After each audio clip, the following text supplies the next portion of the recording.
Hello, welcome to Soulprint Intuitive Tarot. I am delighted that you have found me and are joining me for a few moments. So, um, thank you to all of my subscribers, my viewers, the comments. It's really wonderful, and I'm enjoying it very, very much. So today's question is actually a viewer's question. But I thought it would be a really interesting one to delve into. So, the question from our viewer is, what is the past life connection between Trump and Obama that creates such visceral hate from Trump? It goes beyond, like a casual dislike or I don't agree with your policies. This is like soul level deep. And from Obama's perspective, so that's Trump, from Obama's perspective, he treats him almost like, and not wrongly, don't get me wrong, but he treats him sort of almost like an irritant. Like, just, you have nothing to say that's important or interests me. So this is like a really interesting dynamic. And certainly the comment that Obama made at that, the dinner for the correspondents, that appears to have incredibly annoyed Trump. He does not like being humiliated in public, and that was not a good thing. It set Trump off, and then, Trump, I push back twice as hard as anybody who pushes me. What an idiot. Like, why is that even a thing? And more, why is that a thing that people thought was something they actually wanted in a leader?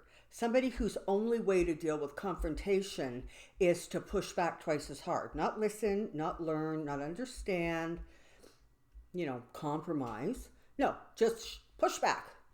I don't get it. Anyways, okay, so question is Trump and Obama's past life connection. One more quick shuffle. Now, I will tell you, and this is just me, it's my personal feelings. This past life reading is going to be sort of broad strokes. I'm not someone who feels. I think a little bit of past life information is really interesting. It's intriguing. It can explain some sort of aspects or situations of your life.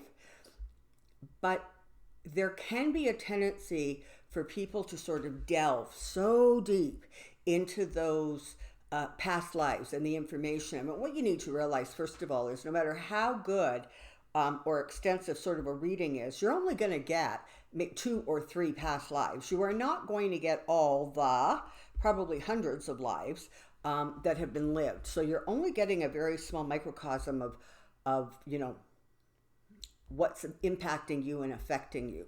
So as a result, I tend to do sort of broad sweeps because I feel like it's helpful to know a little bit, but knowing too much can really cause you to live almost too much in yesterday and not enough in today.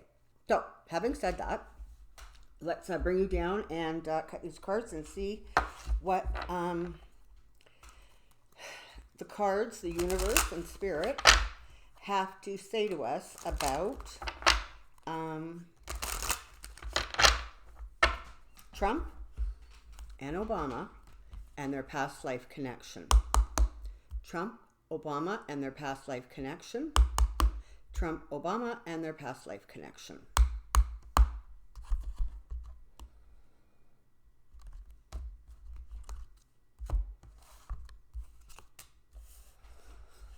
Okay. So I knew last night that this was probably going to be what I was going to do a reading on today. And I woke up this morning with a really, really clear impression. At some point, and I want to say probably in a not too distant past life, Obama was in a position of power over Trump. And it was a position of power that Trump felt was not, he was not entitled to. This guy didn't deserve to be sort of lord and master over Trump. So you can see where that sort of dynamic is something that certainly could carry forward, and certainly from Trump's perspective. Now, interestingly, when you do past lives and two souls come together in a lifetime because they want to try to work something out, the idea is that you don't repeat the last cycle. The idea is that you learn and grow from that contact. So sometimes you meet somebody and you just don't like him, or you're just not comfortable with him. If you feel you need to stay away and they're toxic, then you do that. But sometimes you feel like, you know what, it might be interesting to know kind of what's going on here. And then you spend a little bit of time trying to see if you can almost unconsciously or subconsciously resolve what it was that you carried from the past forward. So here we have the example of this figure in red would be Obama, whoever, you know, he was in that previous life. And this represents it sort of like these two people are the same people, if you understand what I'm saying. And it represents the power and the balance he had over him. He was able to tell Trump, this is what you do, this is where your priorities lie, and I will pay you for those services rendered. So, okay, well, that gives us some clarity to that initial dynamic. The other thing really quick, just in case it doesn't come up sort of in the cards, the other impression I had this morning when I woke up was that Trump has a very, very, very long line of lifetime spent where he felt that he was simply superior to others, whether he believed it because of his race or his ethnicity or his talents, but he has long carried that attitude of I'm just simply better than others. People are inferior to me. And his many lifetimes, he has continued that sort of attitude. And so that's where you really see that inability to just almost like be able to handle anybody who is not the same as him, unless he can figure out a way to keep them in a position subservient to him, like his lawyers, like his accountants. Okay.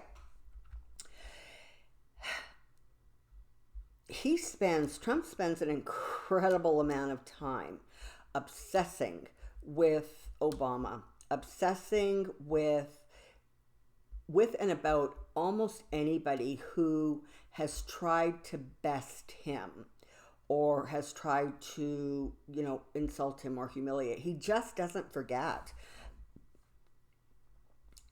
The truth, and in small places, in small ways, Trump recognizes the truth. He recognizes it when he hears it. Okay, he doesn't retain the recognition for long, probably not longer than, you know,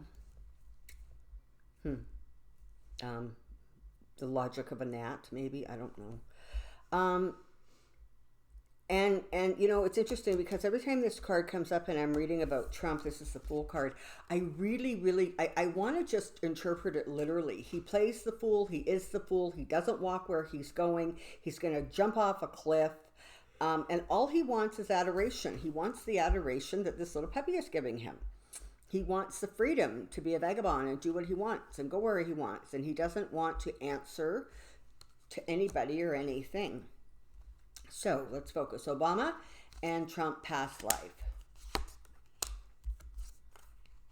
Yeah. So we have here basically an opportunity was presented within this lifetime for that cycle to be corrected or stopped, balanced, you know. But of course that is not how Trump viewed the opportunity or interpreted the opportunity. He had to win and win at all costs.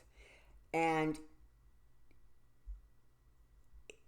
it was just as simple as that. He would, make no mistake, he would twist or deny any truth that enabled him to sort of crawl up the side of the mountain and attain that position where he was really trying very hard to like Trump just wants to like stomp Obama into the ground. So, why is this? What's going on here? Well, okay, so very clearly you have the person who Trump is and has been, somebody who was never ever able to let an insult or a slight go unpunished. And I believe I've said somewhere else in one of my other readings, and I was talking about the fact that Trump appears to have had a lot of lifetimes where he is managing or overseeing other people or a situation. So he comes into the experience already with an attitude that, he should not be questioned. Except in any of those circumstances, he was not the top of the totem pole. He was not the CEO. He was, the vice president or the general manager in charge of. So there was always somebody that he resented and somebody he hated and somebody who he felt was beneath him, and yet due to circumstances and situations, he had to mind what they said. He had to be obedient to them, and just nothing sent him around the edge. I would not be surprised if in many of his past lives he was violent, he was vicious, and he was a flat-out bully, because his reactions to anything that confronts him is just volatile. It's ridiculous.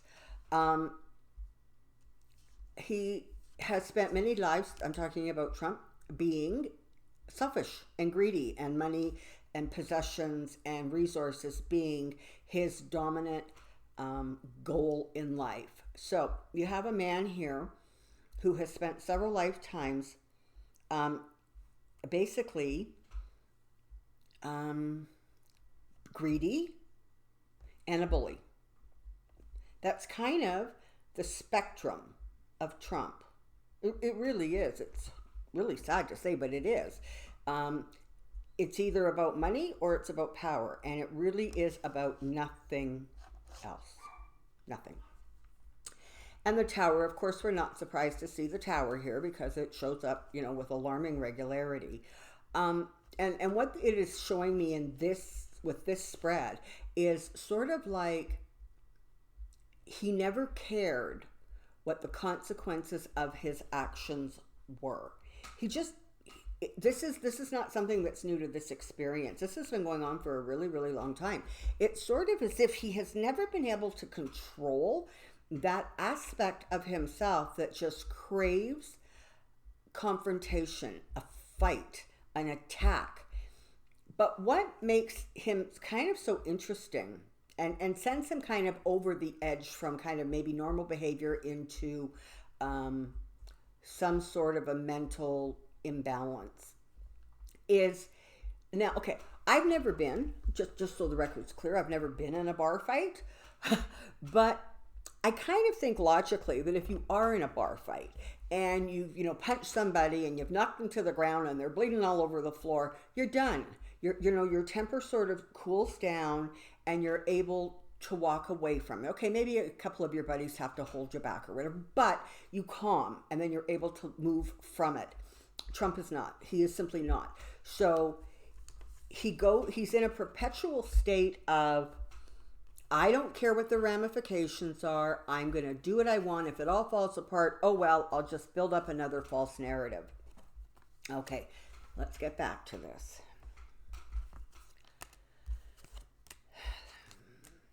Yeah. There was a lot of dirty dealings, if you will, in Trump's past and in his experiences. And he very much saw Obama as somebody who was, too balanced, too fair, Somebody who, stood up for his opinions and had really smart ideas. And this is going backwards in time. Somebody who would fight for what is right. Well, all of those things are things that Trump very much felt only a fool would spend their time on. And those kind of pursuits should simply be walked away from because they weren't of value and they weren't beneficial. And so you can see going back, and I'm not going to zero in on a number, but I'm saying there have probably been several lifetimes between the two of them where the dynamics of the relationship have been very, very similar. And so by the time Trump rolled into this life, that hatred towards towards Obama was sort of like a slow boil. And when Obama appeared on the scene and he was not white, that simply fed into the already many lifetimes where Trump viewed any other race besides his as inferior. So it was like the perfect, coming together. And I mean, Obama coming, to the surface of Trump's conscious awareness is not what created the racial attitudes that Trump carries. Those were long established. He sort of came to the earth with those already in place. Just that complete intolerance of any race that's not his race, any people who aren't like him.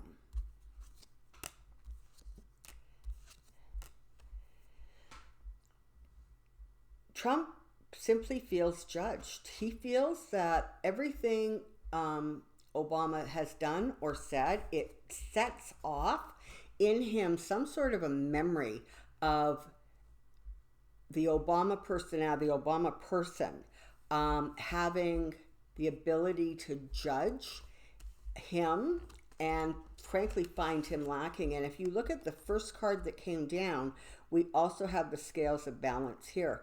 So there's definitely an aspect that on some level Trump simply resents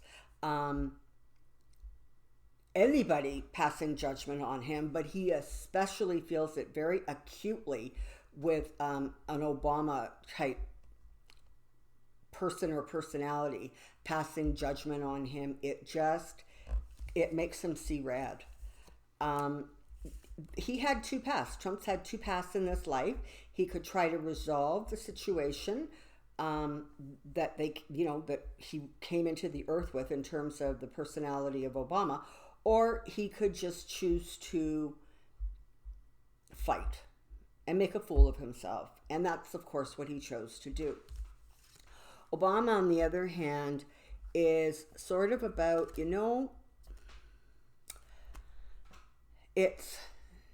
it's not worth the energy it takes to keep Trump on the periphery. He doesn't matter. He's not important. So let's just not him be part of my inner circle and my inner thinking. One is just, I want to say, sort of slightly more evolved in their understanding of the cycles of life and death and rebirth and lessons needing to be learned and things continually being evaluated. One person sees their outlook is very inclusive, it is encompassing, and it is about fairness.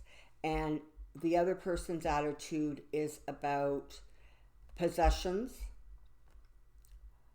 and being in power and knocking anybody back who they see in the slightest way as somebody who will detract the attention from him.